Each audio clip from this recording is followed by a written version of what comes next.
So at GamesCon we showed you flying between locations, and that was our sort of V1 planetary tech. And I said that we have this V2 tech that you're not seeing. It's a whole another level beyond what we were showing you. And the goal really is to sort of deliver that crisis level quality down on the ground, walking around, driving around, but on a global scale, right? So like most of these games, you look at Battlefield, you look at any of the sort of typical FPS, so the Frostbite engine, what CryEngine does, I mean, they do beautiful stuff, but it's all limited to, 2 by 2 kilometers or 4 by 4 kilometers, or maybe, if you're lucky, 16 by 16 kilometers. So for us, we want to have that level of quality, but on a planetary scale, and that is a big, big ask. The team in Frankfurt, who have mostly been leading this, are a lot of the guys that built CryEngine in the first place, and they are brilliant. And this has also been supported by a lot of the teams from the other studios, because a lot of our environment and the art and the content and the assets come from other places. But we are going to show you here, I'm going to show you a demo set in a planet. Now, we took a planet not necessarily that's in Stanton, because we wanted to have something that had more diverse ecosystems to sort of show you what the tech can do. And so this is the first time we're showing the tech publicly. Of course, like everything we do, it's going to get better and better. But it's a completely new terrain system. It seamlessly supports the sort of spherical terrain at planetary scale. So, most terrain systems are flat, whereas this, it's a planet, it's round, and you can go around every side, and the gravity and everything works. And the horizon line is the actual real horizon line. If you see something, you can walk to it. There is no cheating at all on it. It's all, I know, it's hard to believe it's not faked, I know. It's kind of like the moon landing, really.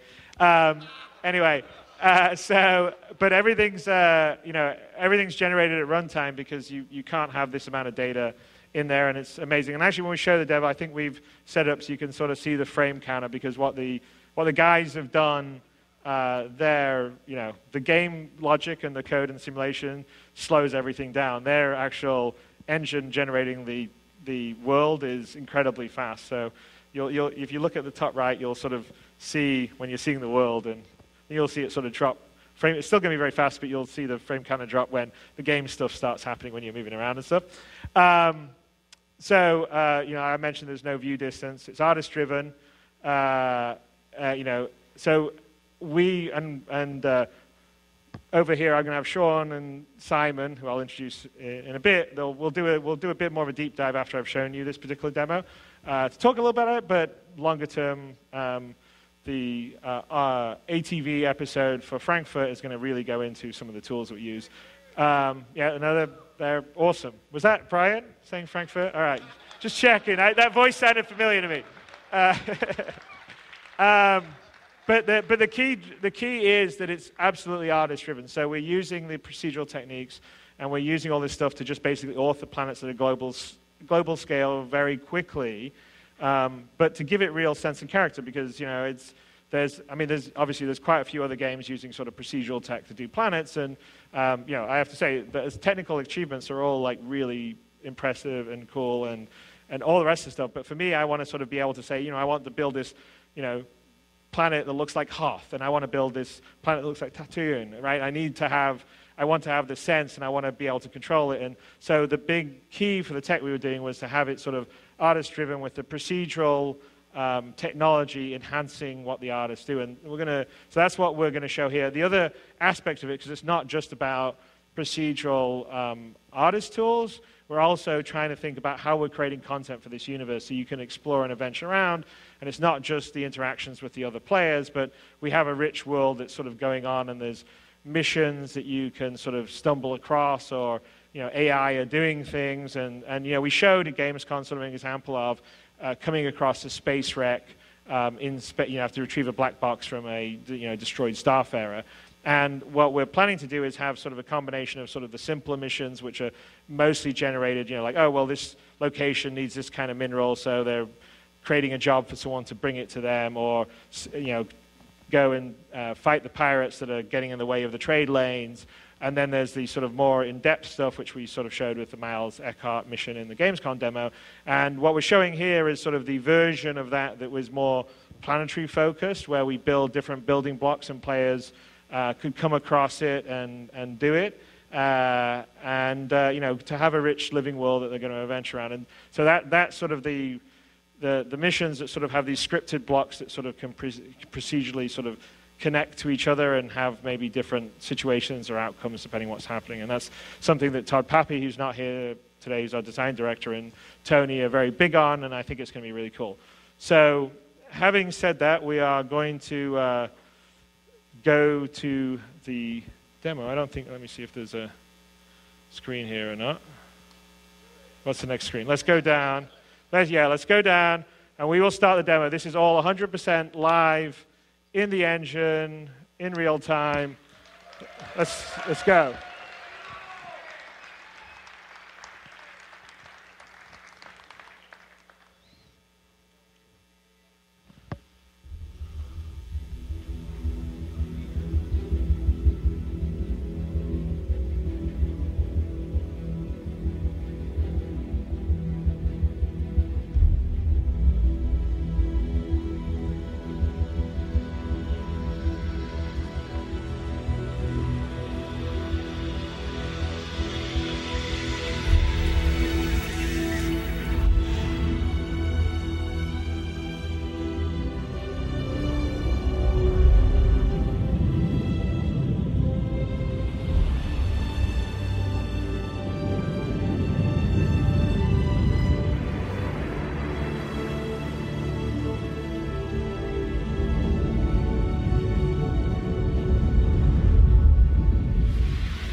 They missed it. He actually says, hello, CitizenCon, but you guys are all laughing when you saw the guy.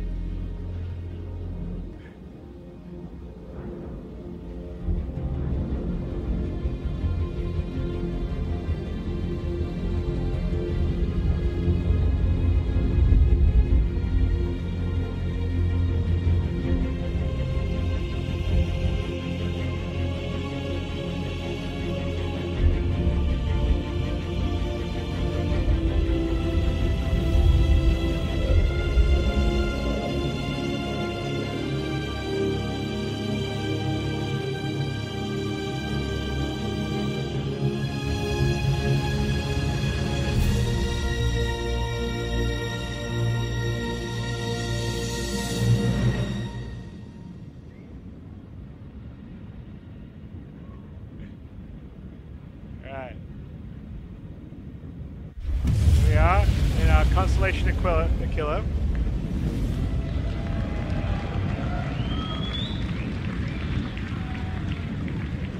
Contrails. So we're heading towards the distress beacon. So the idea with this would be that you know, you potentially could get a mission where you get a distress beacon, and you're going to find out on, you know, in this particular case, this planet. So we're heading towards it.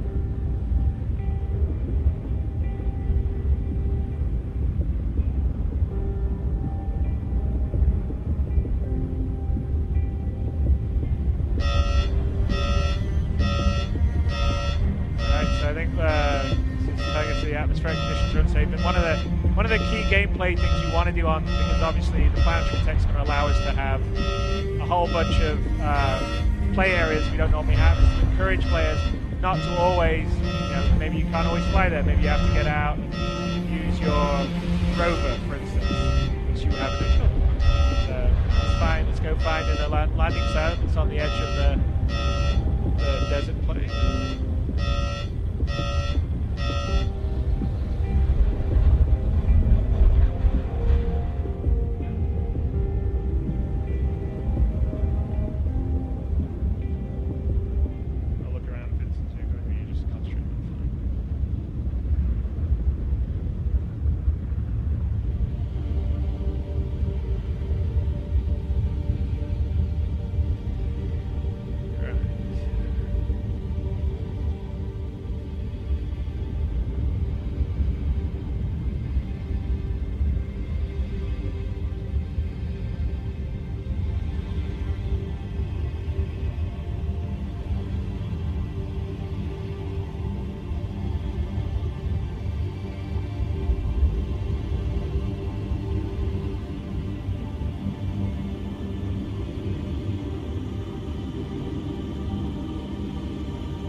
You know, it's a little compression there. We've been working on that thing for the... I know it's a small thing, but I always want to have the landing gear compressed when you land.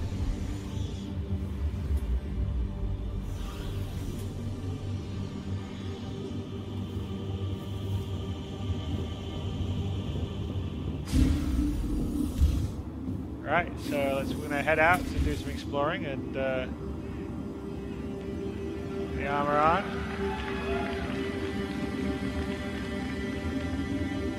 Alright, let's get ourselves. Let's be nice and tidy, close the locker up, and then grab our gun just in case there's some hostiles out there.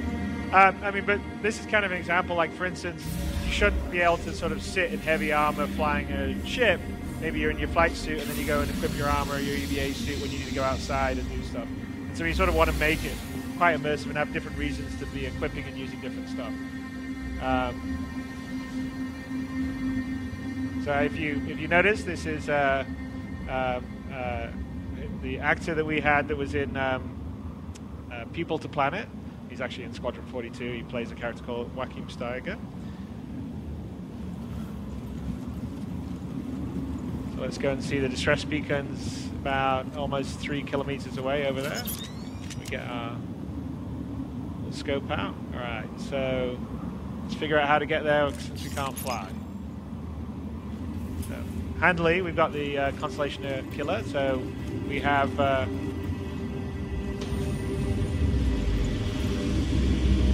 rover. So, you know, you saw the Constellation Killer commercial a while ago. We are now doing this in game, in real time. Awesome.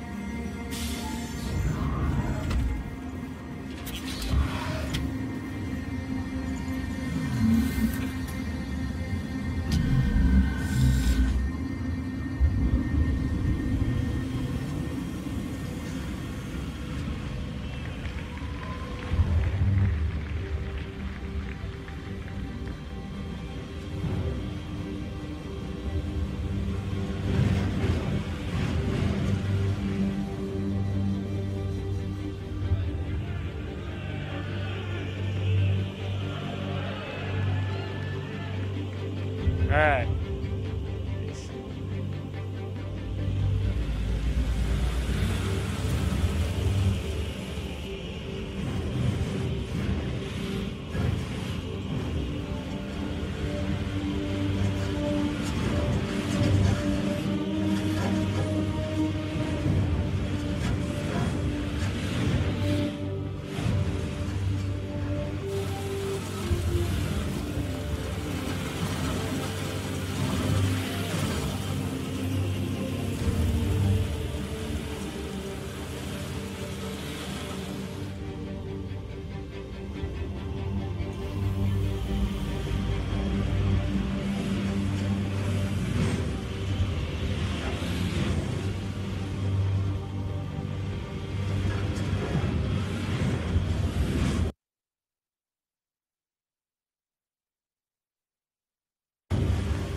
And unlike, all those mountains we see, if we have the time, we don't here, but I'm sure when you guys get on Croc Planets V2, there'll be lots of videos where people walk all the way around the planet, or they go to the mountain they see in the distance, because that is not a skybox. That is actually the proper mountain geometry that's all there, everywhere.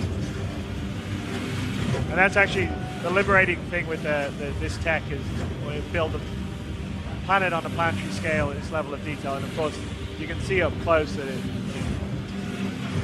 looks like what you see in Battlefield 1, for instance, in the desert there. So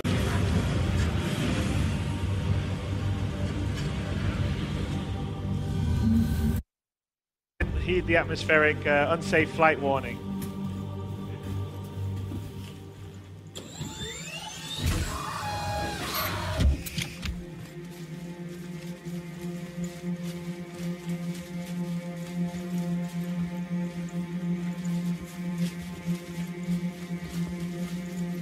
If we take a look back here, you can sort of see where we came from, about 2.5 kilometers back there. And so we're heading past this rock out, this sort of canyon walls to head to the distress beacon.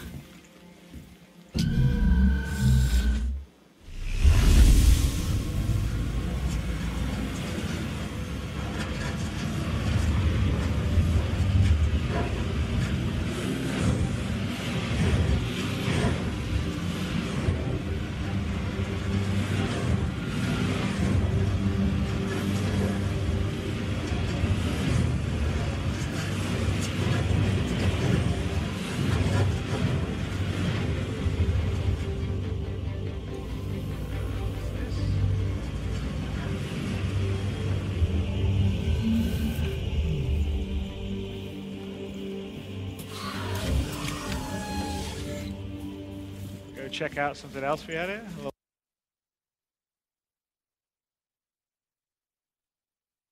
bit of breadcrumbs. Orpheus Horizon, Javelin class. Wonder where that came from. Alright, let's carry on. See if there's anyone around. I'm gonna head that way to get to the distress beacon.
The music changing here is all part of the dynamic music logic system.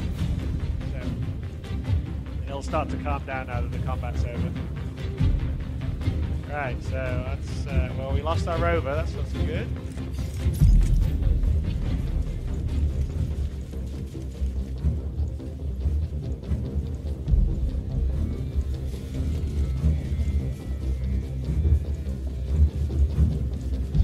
distress beacons coming from.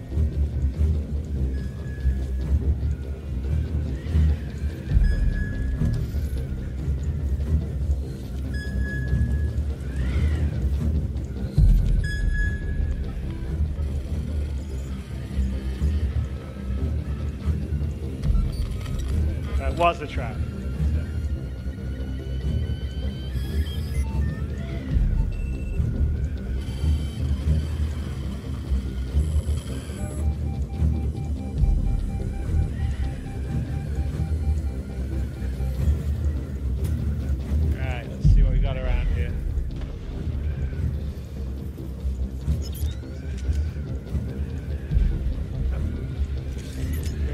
Conveniently, some sand nomad dragonflies.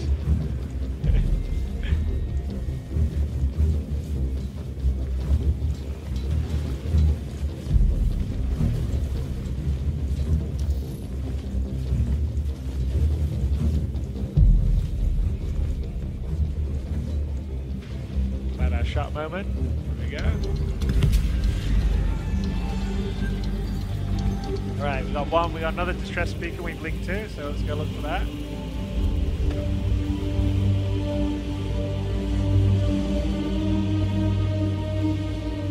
And remember, we came all the way down from planet all the way down here, and we're down driving around in this level of detail. So that's kind of a big testimony to what the Proc Planet V2 stuff does and the tools.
One more escape pod, which we linked to when we activated the other escape pod beacon.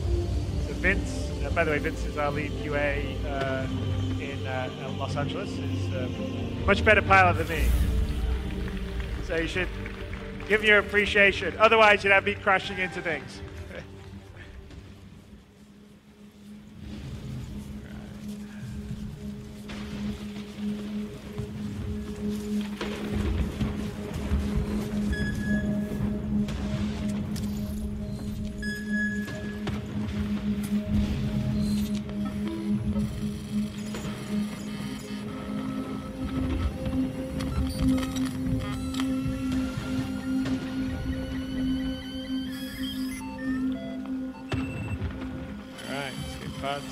Location, every class.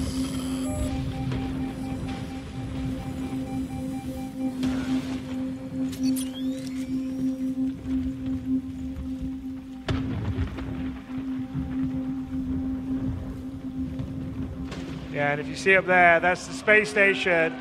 And if you look closer, you can actually see the rings slowly rotate. But that is the space station we flew past on the way down. And that's kind of what the sort of tech and the 64-bit precision for positional space gives you.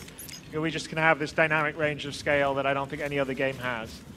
So all this up-close detail at this level, at as high-quality first-person as you see in any other game, but on a global or a planetary or even star system scale.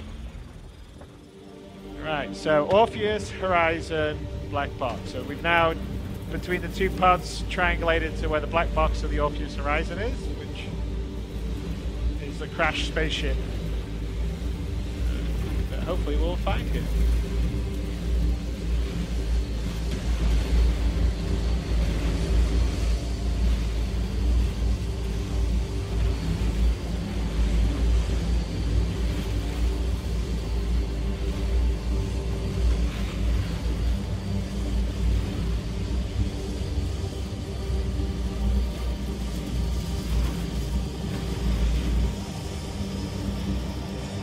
Vince is undeterred by the impending sandstorm.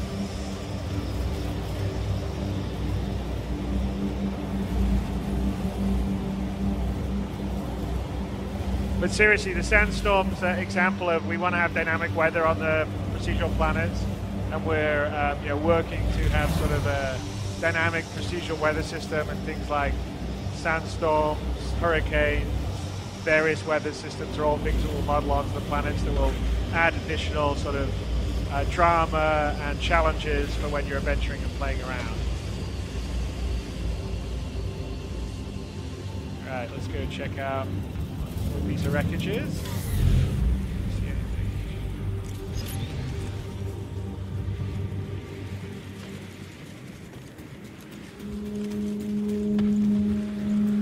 There you go, like off in the distance, that's maybe the Orpheus right on. What's that? Hang on a sec. Oh! Maybe dangerous out in the desert, who knows? That looks like the Orpheus Horizon and desert. But we're just gonna do it and go out there. Yeah, I know. I gotta memorize that whole speech.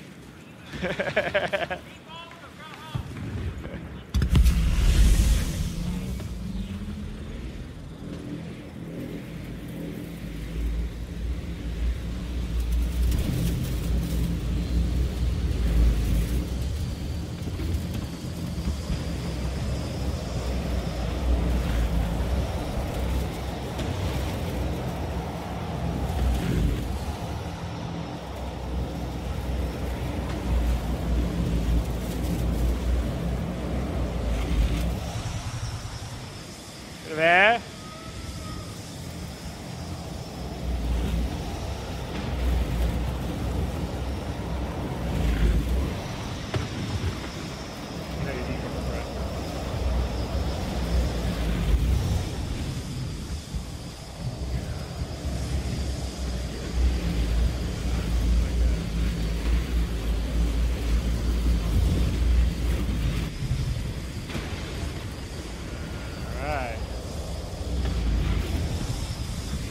So we showed you a crushed Starfarer. This is a crushed Javelin.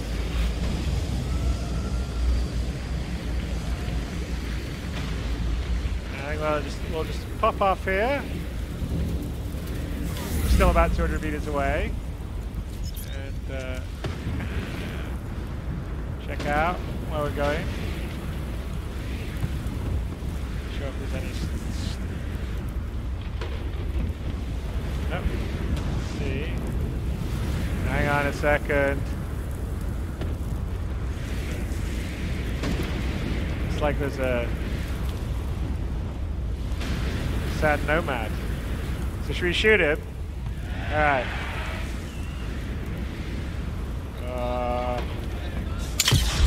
Oh, nice shot, man.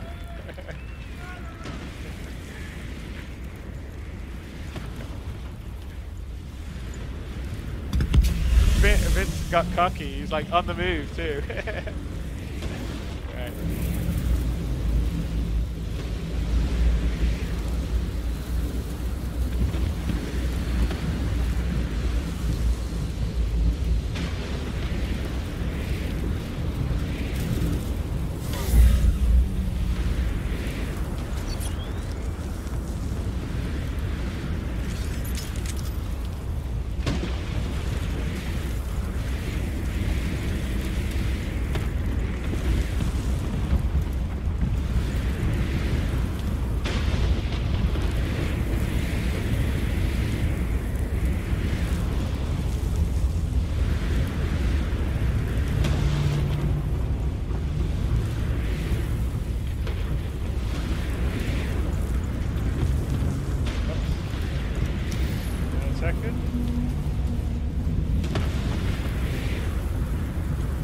Sneak up behind him.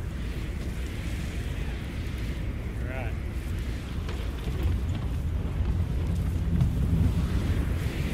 I guess he's watching the incoming sandstorm.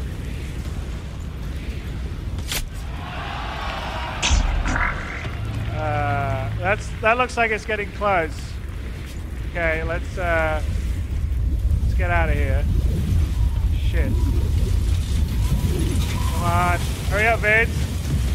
Alright, go quick. Fucking jump. Ah.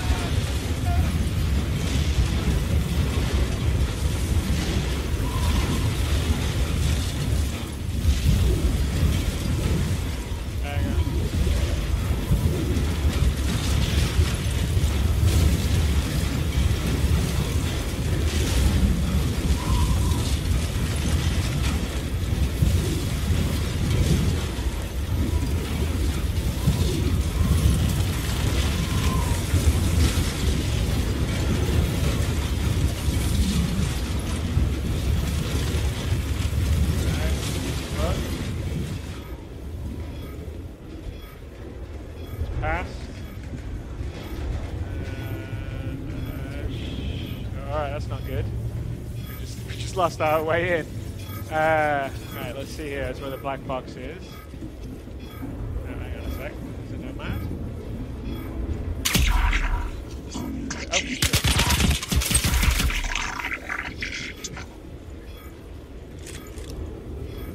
Right. That's where the black box would be. So let's see if let's find a way out.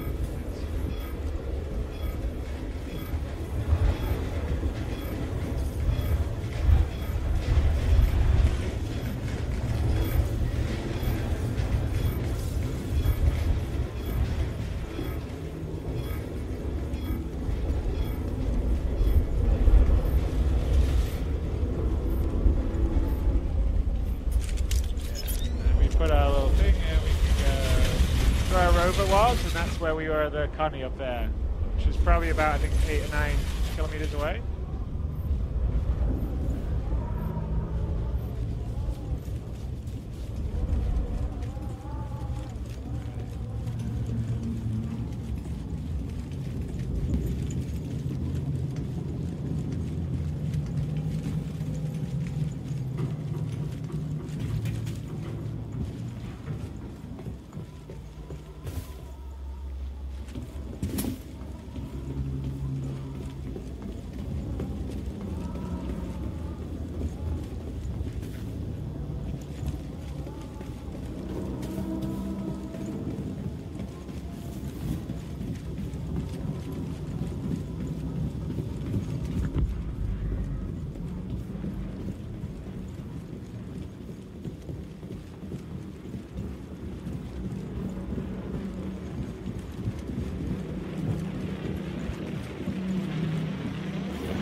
Maybe that's not such a good idea.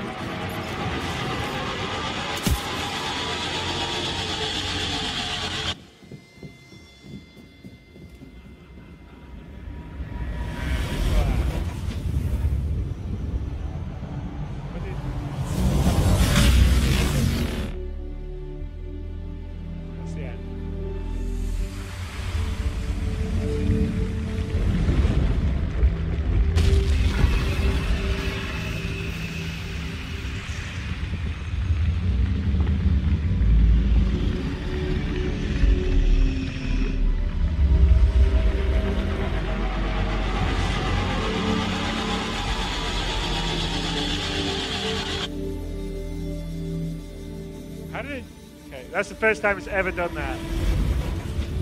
But you get to see the pull-out twice now. How did it go to the console? Did you hit a key or did